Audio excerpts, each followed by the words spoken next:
Hello, and welcome to the Nano Film Improv Podcast, where I, Dave Heron, talk about improv, a little bit of filmmaking, probably some other creative arts as well, but mainly focused around improv. The purpose of the podcast is really just to, I guess, vent my views. Vent's quite a negative word, isn't it? It's more of a cathartic process, is what I'm getting at.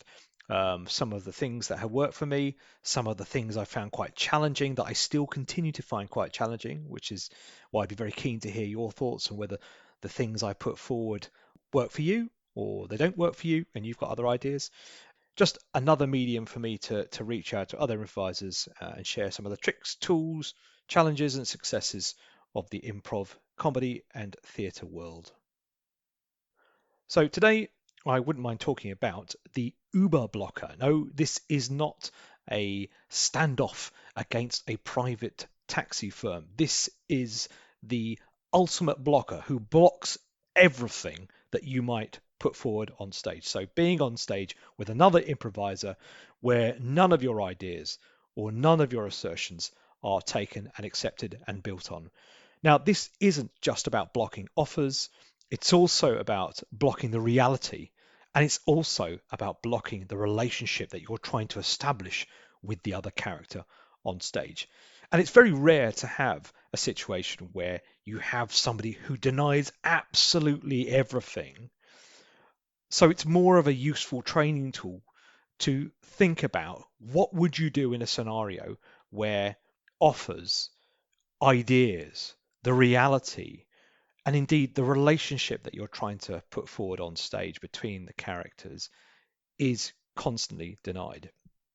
As a reference point, I recently watched a YouTube video by Mick Napier.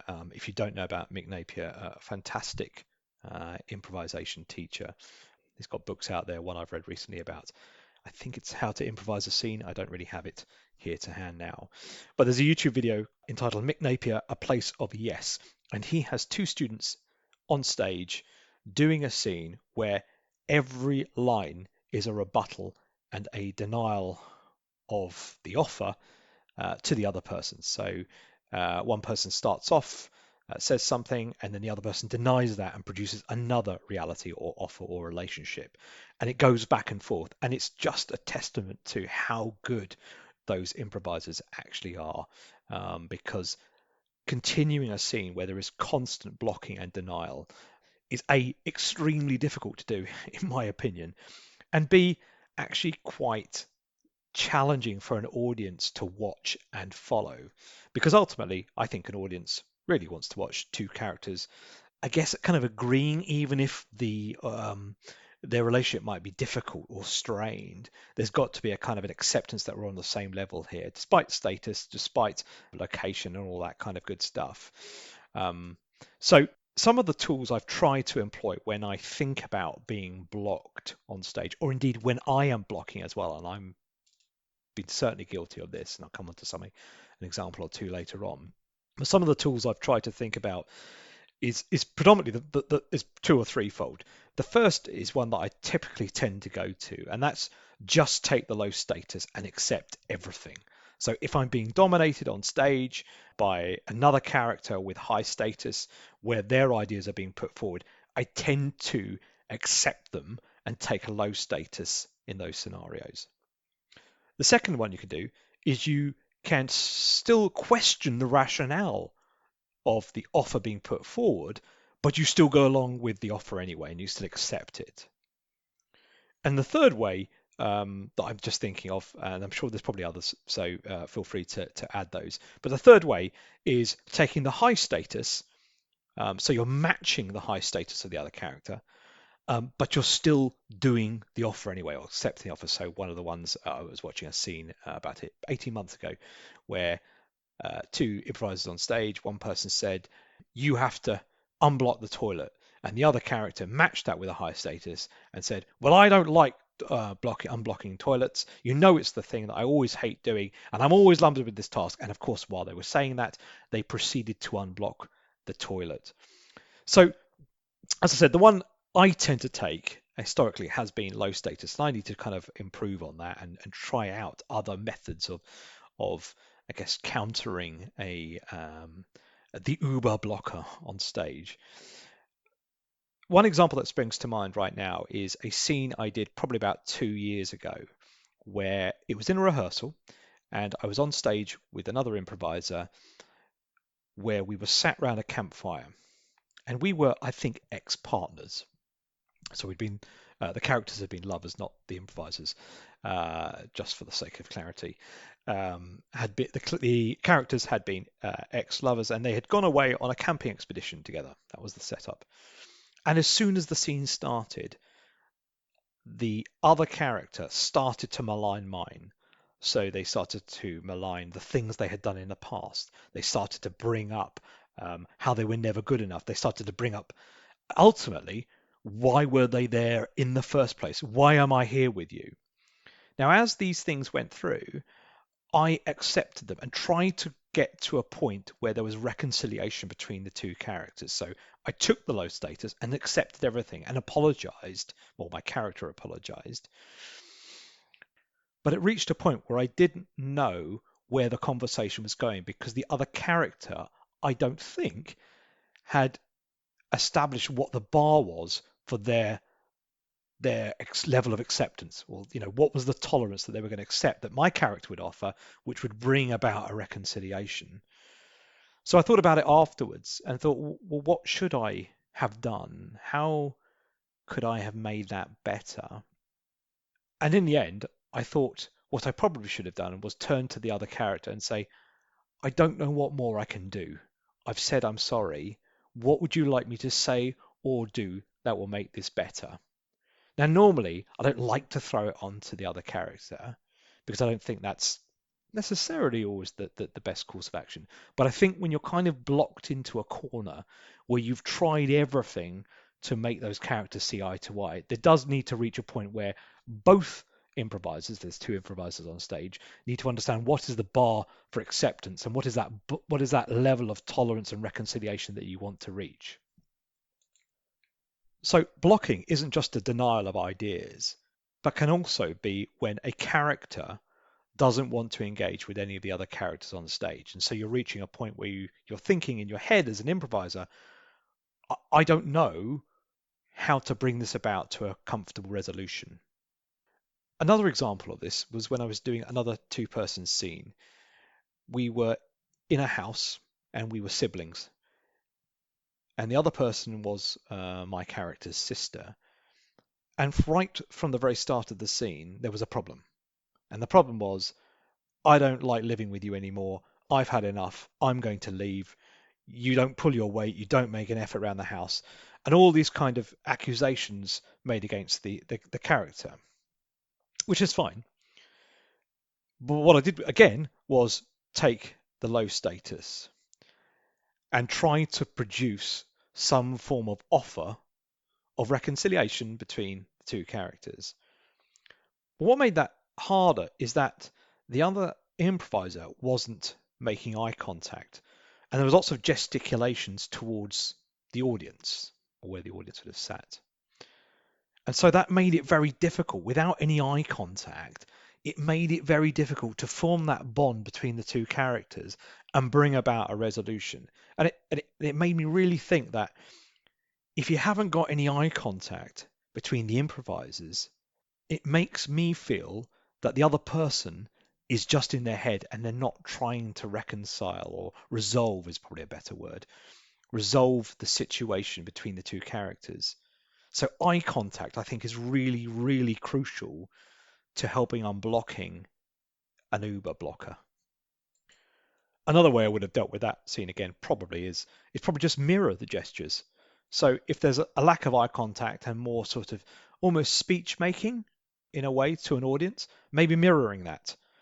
But either way, trying to find a situation where there's a place of mutual cooperation and mutual understanding between two characters, and indeed two improvisers.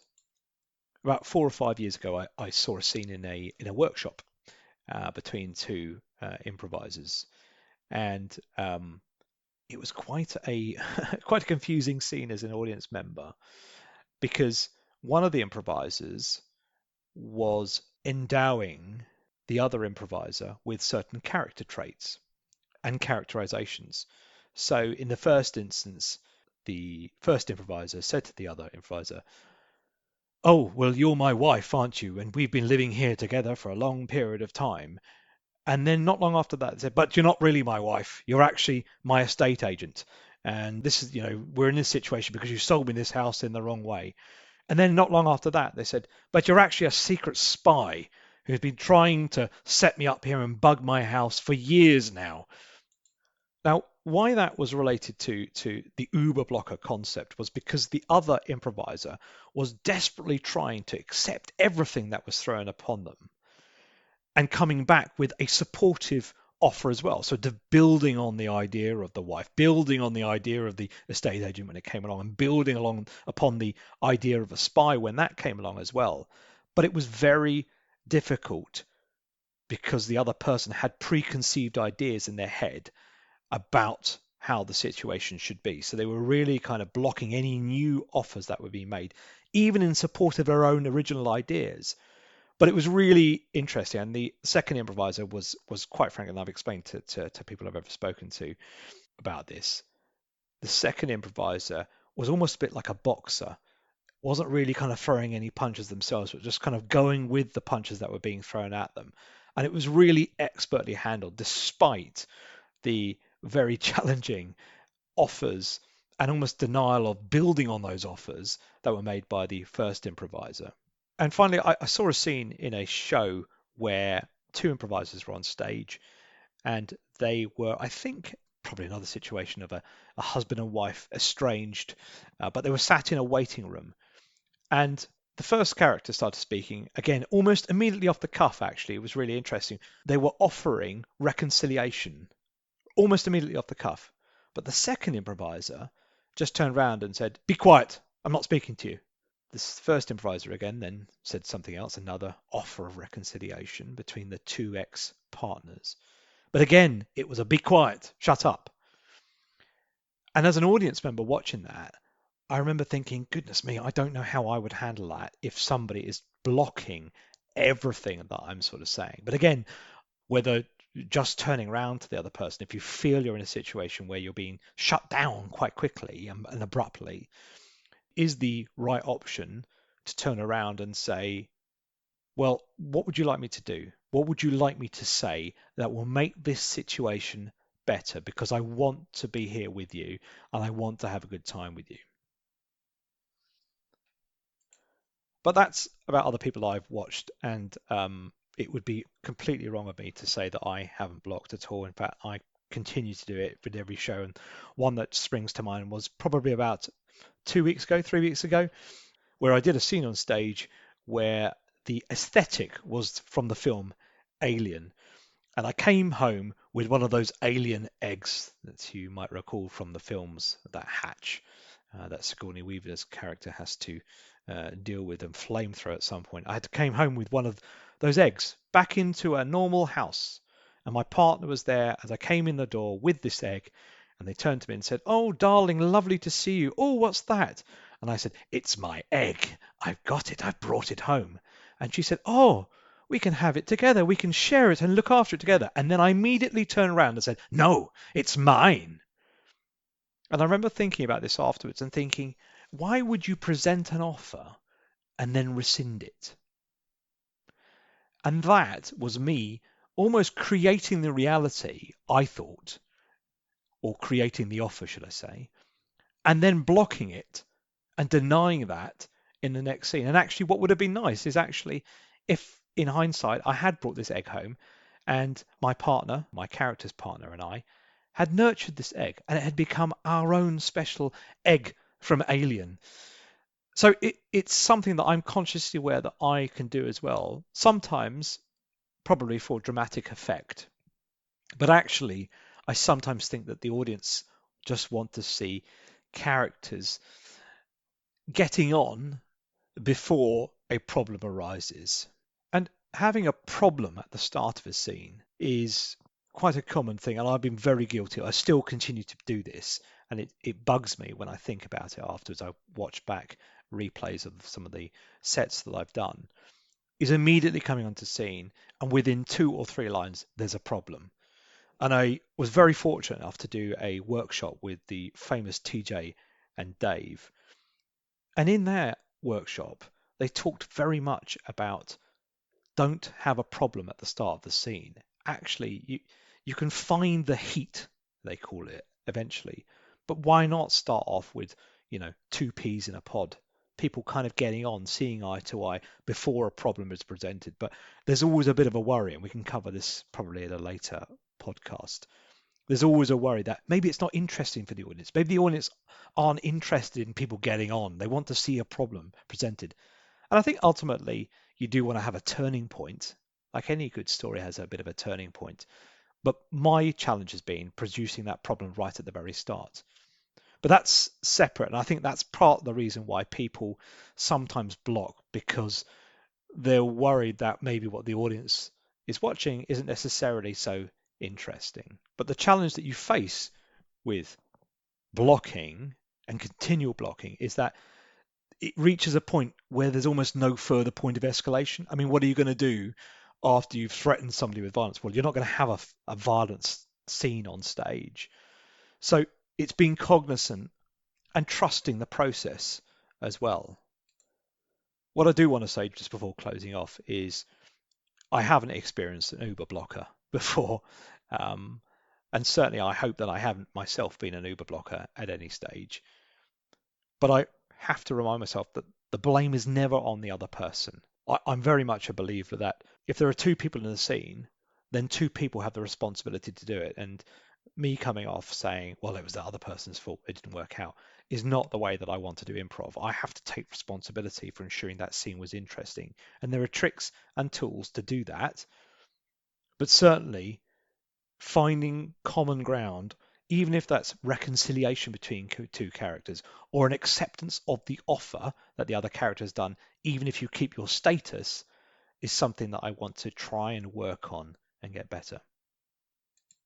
If you've experienced blocking, whether it's light blocking or continual blocking as well during rehearsals or indeed shows, I'd be really keen to understand what tricks you've done, what's worked for you, what hasn't worked for you, because for me, it's still very much in learning mode, trying to get better at these things, particularly when they appear in a set and you want to make the scene work as well to avoid the panic.